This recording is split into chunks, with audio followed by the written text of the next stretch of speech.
Hello and welcome to episode 26 of the Star Sport podcast on what was a special weekend for West Cork sport. My name is Jack McCarran of the Southern Star and I'm joined as always by Star Sport editor Kieran McCarthy. Coming up in a few minutes we're going to be joined in the studio by Peter O'Driscoll of Ilen Rovers, who captained the Cork under-20s to All-Ireland glory over Dublin on Saturday even. But before that, Kieran, you were in Portlaoise for the game, and apart from the win, what really stood out for you was the atmosphere in O'Moore Park. Yeah, it was a cracking atmosphere, Jack. It was one of those games, it was like a goosebumps game. There were so many big moments in the game, and the Cork support was absolutely fantastic. What helped was that the Cork under-20 hurlers were playing Kilkenny in the All-Ireland hurling semi-final just before it. It was a double-header, so those Cork hurling fans stayed on. I think it puts in John Horan's comments that Cork hurling fans and football fans don't exist, but they do. They were all the same the last day. So what you had thousands and thousands of Cork GA supporters filling the main stand in Portlaoise. So the atmosphere was electric, especially when Cork got up and running. All through, I suppose, from midway through the first half, even at half time, the response that the Cork players got leaving the pitch at half time would put the hair standing up on the back of your neck. It was guttural. It was a guttural roar to cheer on the Cork lads, because it had looked ominous. They were 9 points down in that first half, but they come back and lead by 2. And to hear the Cork fans give that young under-20 team such a rousing reception. Actually, the Cork manager Keith Ricken actually kept his players on the pitch for a couple of seconds, almost to soak up, feel the energy coming off the crowd, and it was almost reciprocated by the crowd. Then it was just a very unique kind of chemistry going on. But yeah, the atmosphere is one of the many things that stood out, Jack. Yeah, before we move on from the atmosphere, I was just watching some of the clips back from the TG Cahir Twitter account. They obviously posted clips from throughout the game, and there was one in particular that stood out. It was towards the end of the game, maybe there was 5-10 minutes left. I think Cork were leading by either 1 or 2 points and Dublin were on the attack. But the hunger shown by the Cork players to get back, the blocks they were putting in, the shoulders they were leaving, they eventually turned over possession inside their own 14, worked it all the way up, all buoyed on by the crowd cheering them on. It almost felt as though every roar the fans would make, the Cork players would get a little further. They eventually got a free on outside the Dublin 21, which was duly pointed, and that almost was the feather in the cap, because they pulled a bit away from Dublin and the fans could really sense something special was happening. You really, really could. It was Carl O'Mahony got the free at the end of that move. But the work rate by the Cork team is insane. It's off the charts. This Cork team, they refer to each other as dogs. They keep saying, if you talk to all the players, they're dogs, they're a pack of dogs. And you could actually see what they mean, because their work rate is, like I said, it's off the charts. Like, it's intense. They kind of chase down everything. They chase, they tackle, they harry. And as well as having that insatiable work rate, they have some classy footballers in there too. They have some really, really fine footballers. And the crowd did respond to it. It was magical at the end of it, to be honest, because the pitch became a sea of red. There was thousands of Cork fans on the pitch, and that feel-good factor that we've spoken about the last couple of weeks about Cork football, with the seniors getting to the Super 8s and the minors now through to an All-Ireland semi-final this Saturday. The under-20s now winning an All-Ireland.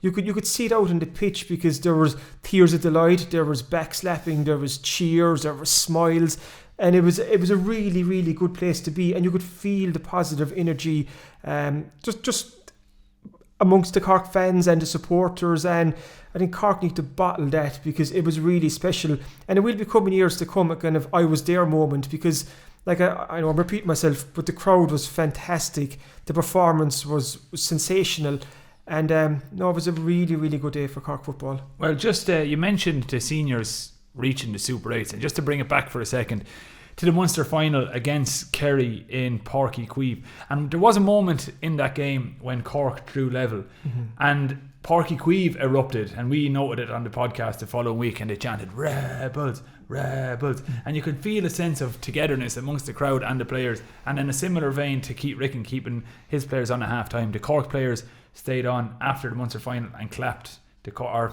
the Cork fans clapped them off as they eventually walked in. So dare I say it, there's a touch of possibly Corkness emerging here to take from that 5-year plan that was released earlier in the year. But we're going to talk to Ilen Rovers man Peter O'Driscoll in a minute. But before we do, Kieran, maybe you could just touch on some of the other West Cork involvement in Saturday's game. Yeah, like obviously there, Peter O'Driscoll is wing back from Ilen Rovers, and he was captain of this team, a very fitting man to captain. He's been a mainstay of this team all the way through this campaign, and this campaign started back in Clonakilty, so it started here in West Cork a couple of weeks back with a resounding win over Waterford, and then there was the win against Kerry in the Munster final.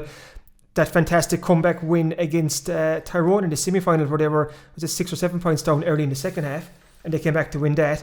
And it was crowned by the 3-16 to 14 point win against Dublin last weekend. So we've Maurice Shanley from Clonakilty, was full back in the team.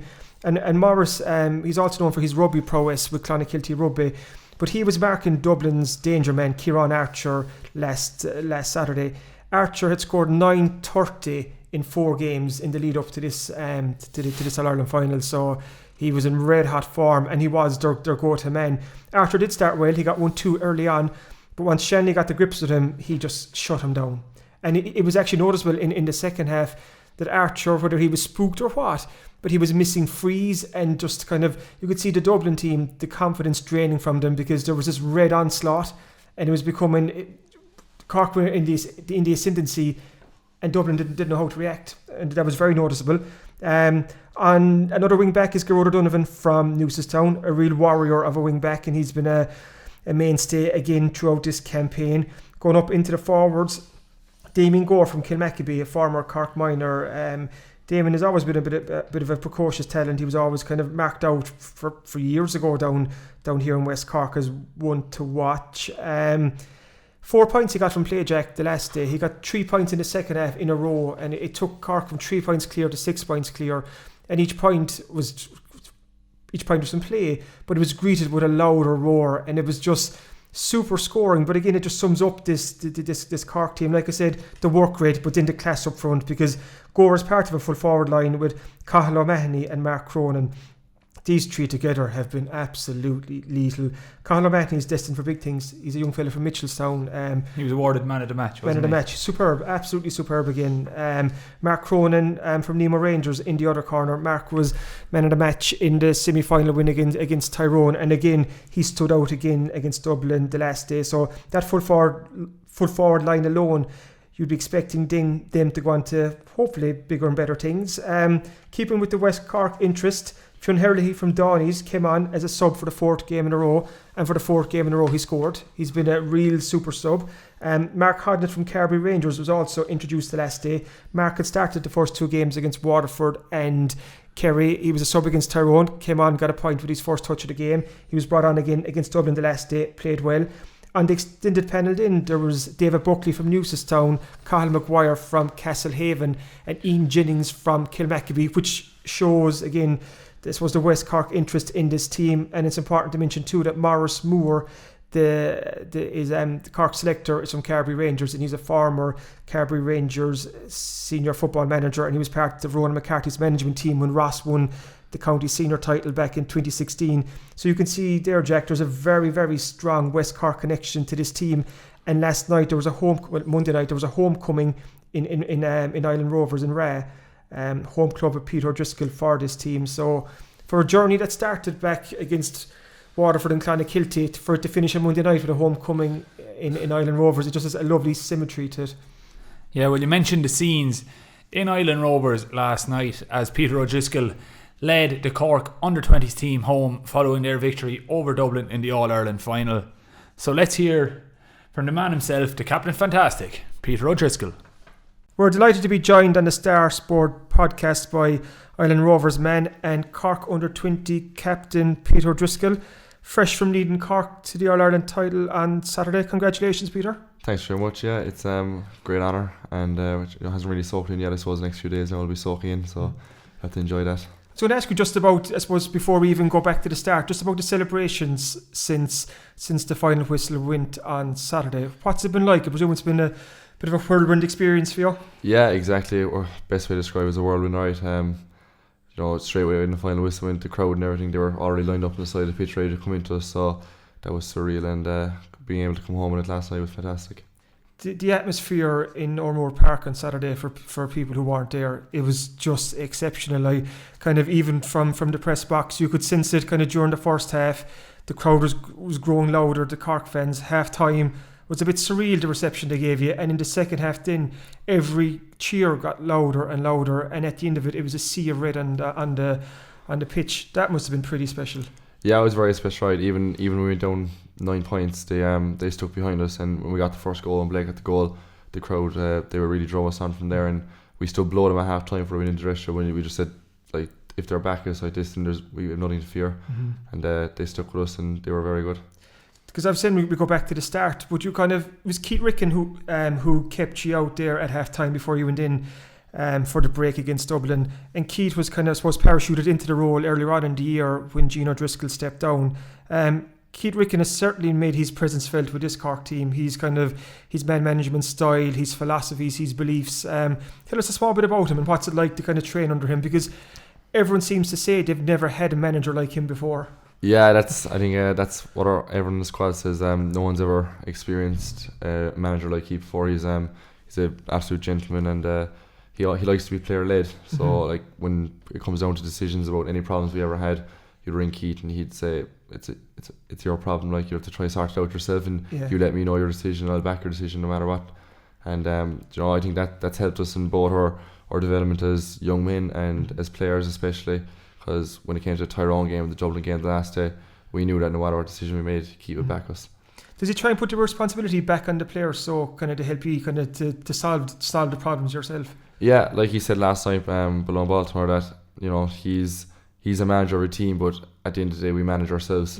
And I think that's the biggest aspect that he brought to us and what really helped us this year. He seems very unique in his style. With an interview there with Brian Hartnett, I think, last week, and he was saying about, I think when you met up first, was it he wanted you to tell each other about your dog, your sister, it's just a different style kind of. He really wanted to create a bond between you. Yeah, and he certainly did that. I think when he first came in, we usually get to train a bit early, and at the start of the year we have a big panel. We've panel of 40 plus, so we were all crammed into one dressing room, and we were told we're not to leave the dressing room, and unless we knew every single name and knew stuff about each other, and he'd go around and test us to make sure we knew it, and it certainly paid off. So you were learning favourite movies, favourite songs? We learned everything like that, yeah. And when we were actually talking after the game against Dublin on Saturday, Peter, you mentioned that obviously it was such a fantastic feeling, but it was always tinged with sadness in a way, you said, because it's the end of the journey for this particular group, because you've grown so close together. Yeah, I suppose it's it'll be weird now next week and for the coming weeks. I used to drive up to Cork 3 nights a week or drive over to Clonakilty for training. So I'm not seeing a lot of lads and we'll all be going back into club championship, and there's a lot of lads going to be playing against each other and stuff, and possibly marking each other. Yeah. So that'll be strange, right? But no, it was a very enjoyable experience, and we'll miss it. Let's go back to the first Munster Championship game. It was over in Clonakilty. It was great for West Cork to hold the game, beat them well.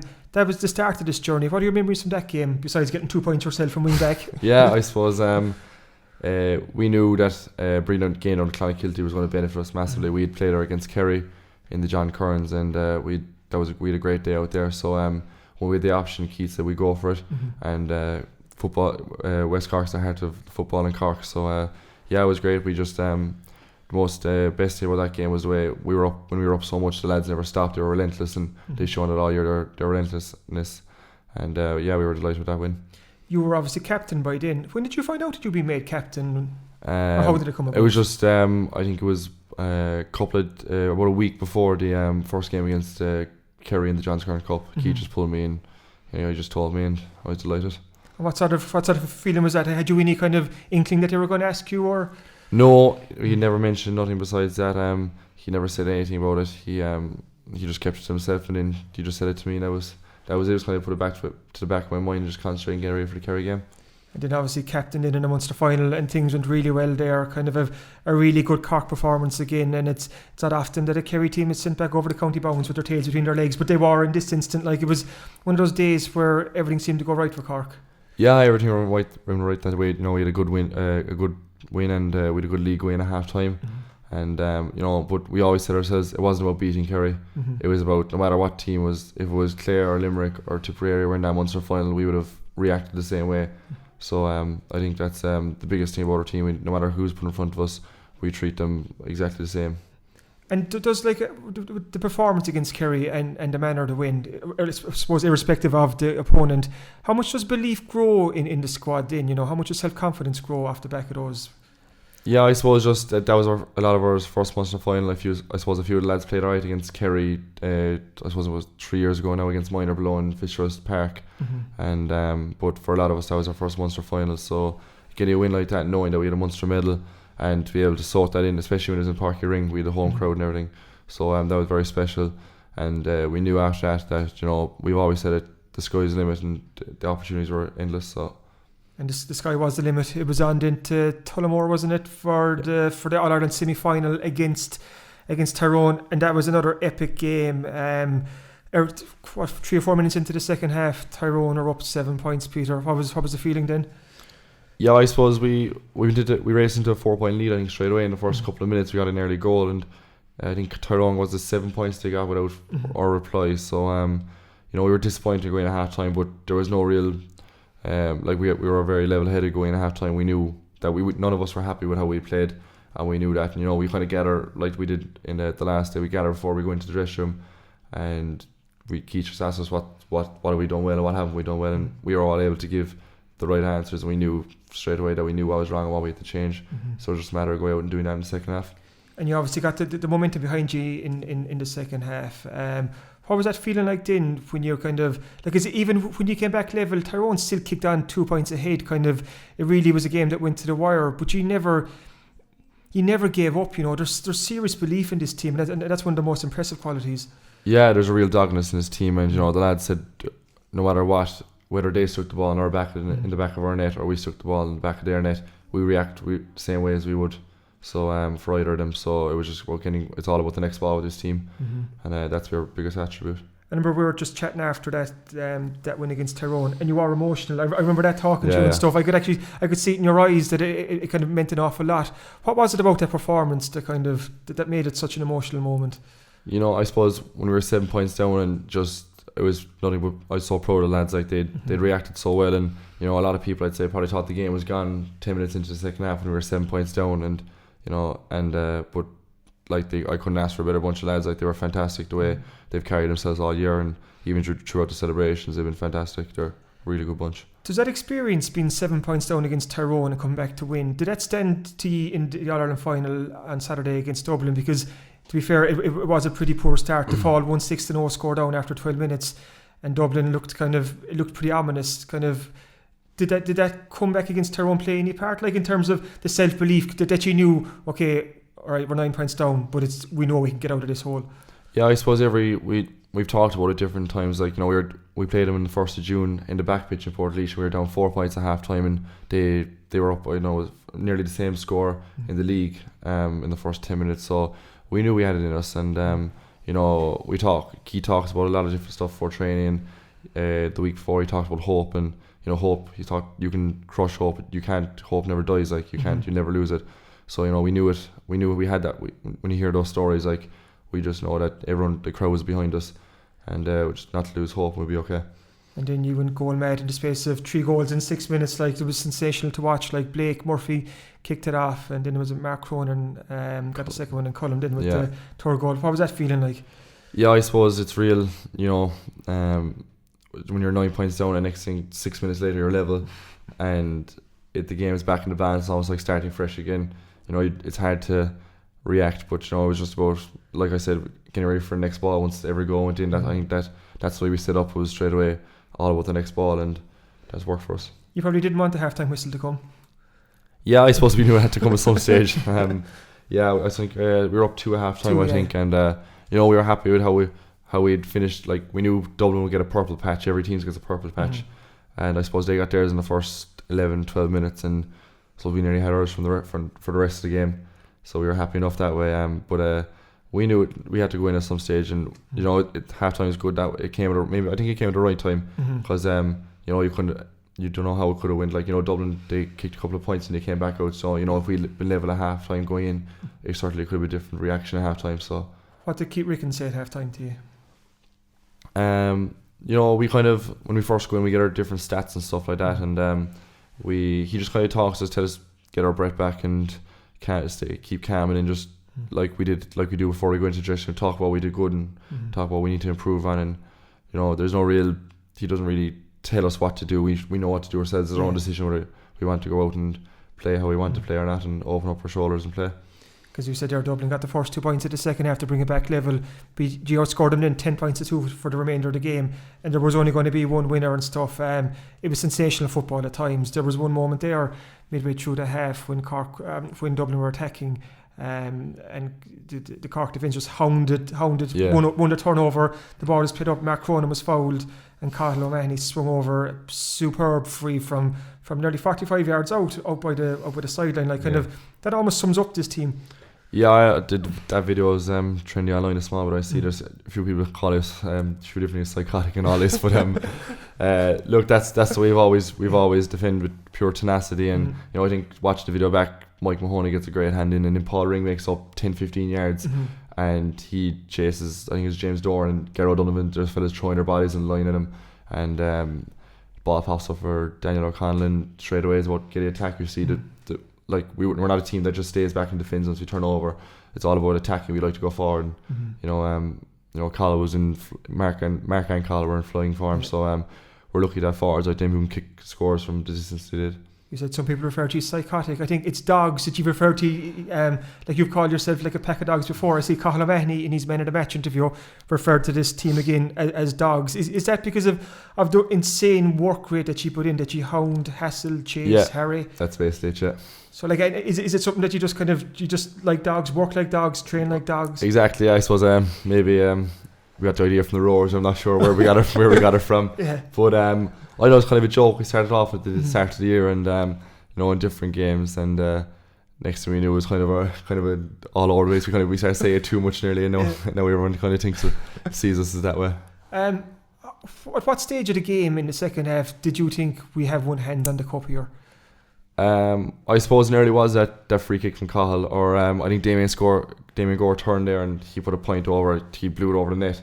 So I think that was one of the key moments as well. And that 55-second video of our turnover, showed the real difference compared to the first 10 minutes of the game.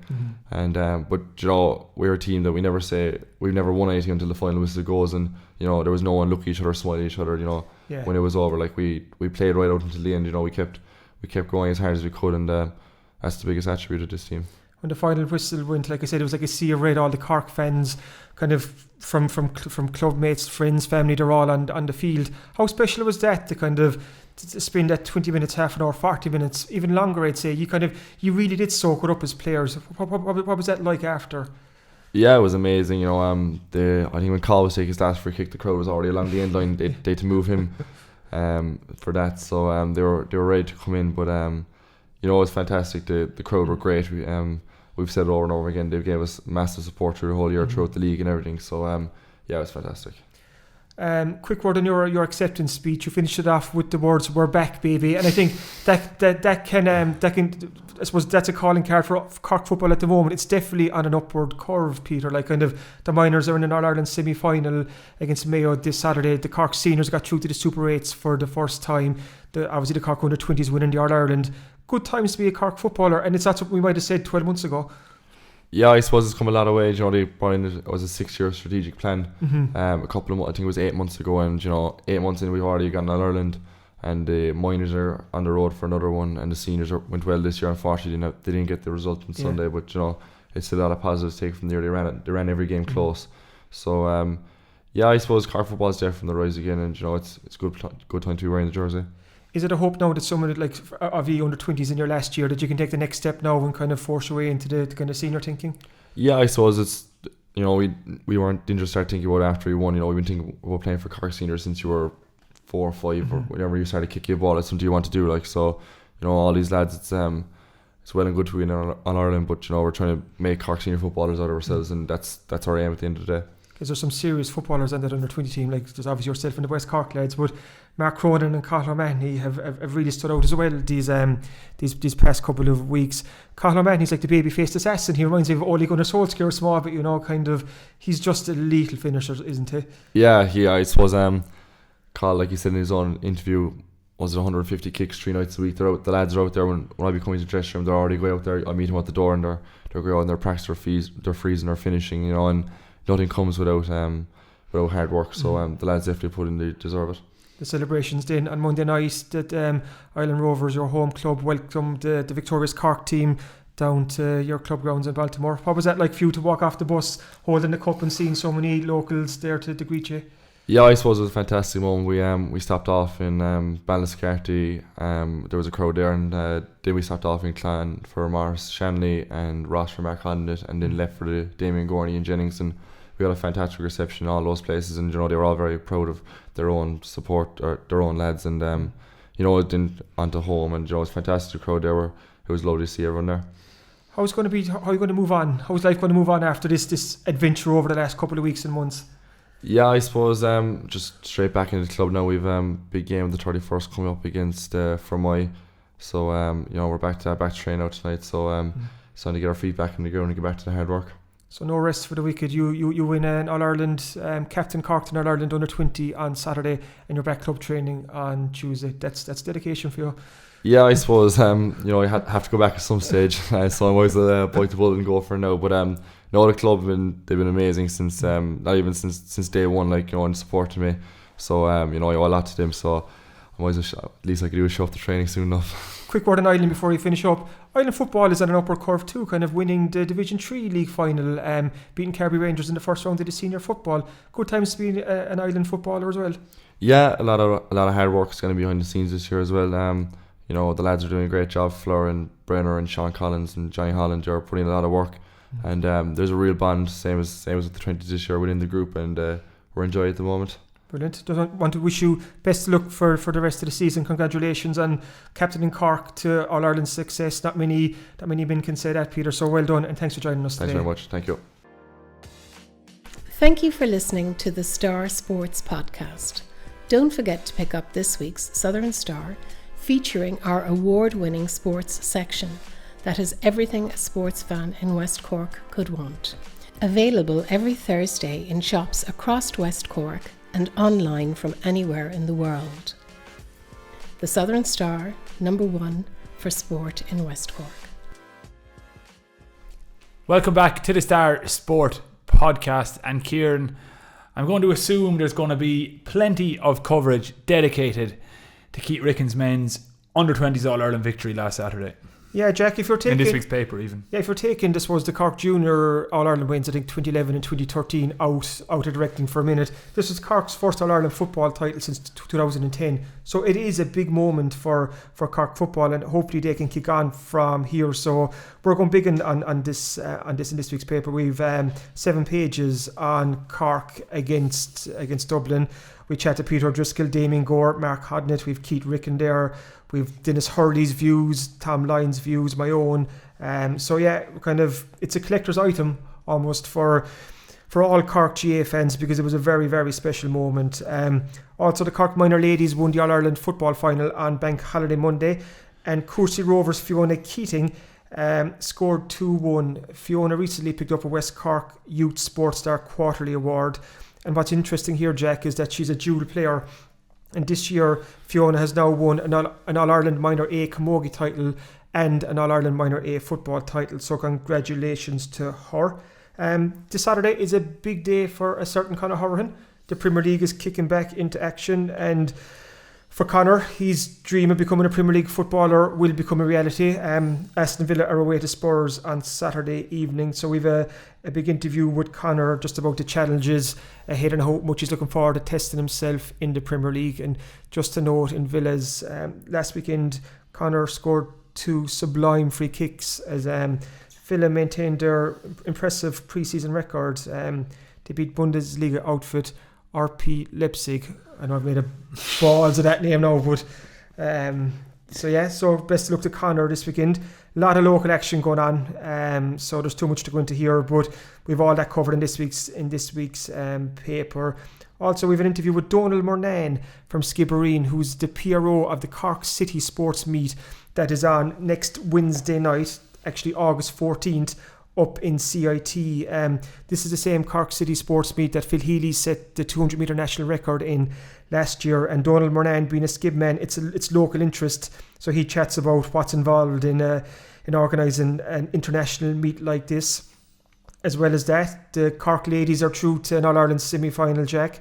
The Cork senior men lost to Roscommon in their final Super 8 game. We have a preview of the Cork and Mayo minor football semi-final this week, and that's really still the tip of the iceberg, so it's action-packed as you'd expect this time of the year. Yeah, a packed edition of the Southern Star Sports section this week, and you can buy it in all good supermarkets, news agents, or any shops that usually sell newspapers.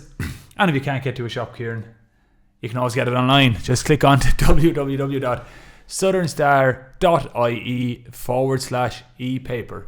Thanks for listening to this week's Star Sport podcast. We'll be back at the same time next week. So if you enjoy these shows, please make sure to rate, review and subscribe on iTunes, Spotify, YouTube, Acast, Stitcher, or wherever else you listen to the show.